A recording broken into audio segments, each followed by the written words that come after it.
Wilujeng siang pamirsa patepang deui sareng simkuring Nuri Atika di acara Kilas Warta nu nyajikeun informasi aktual jeung faktual 8 November 2002 hiji.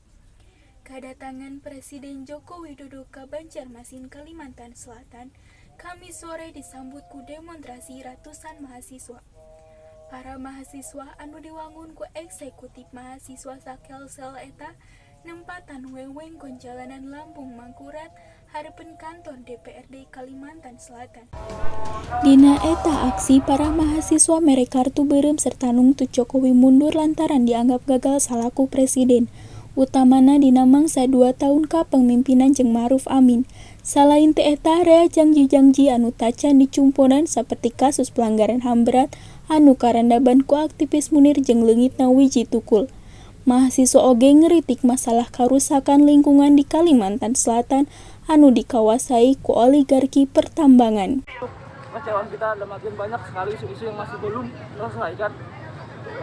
Masih banyak sekali hal-hal yang masih diselesaikan oleh Bapak Presiden di Kabinet Indonesia ini. Masalah HAM segala macam dan isu di wilayah pun masih belum selesai juga. Tadi ya.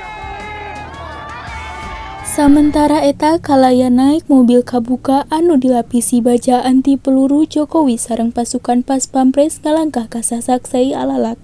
Dina paresmian Sasaksai Alalak, Jokowi miharep ku ayana eta Sasak bisa nguatkeun konektivitas antar wilayah di Kalimantan Selatan. Hari ini kita resmikan sehingga segera bisa dimanfaatkan oleh masyarakat.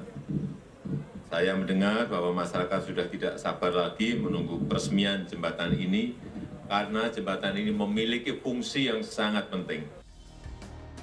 Jembatan Sei Alalak anu panjangna 850 meter diwangun kalayan waragat 270 genep miliar ngagunakeun teknologi luhur serta dirancang pikeun tahan gempa serta bisa tahan nepi ka 100 tahun. Sasak ieu diklaim jadi model sasak kahiji jeung hiji-hijina di Indonesia kalayan model kabel stayed pylon asimetrik.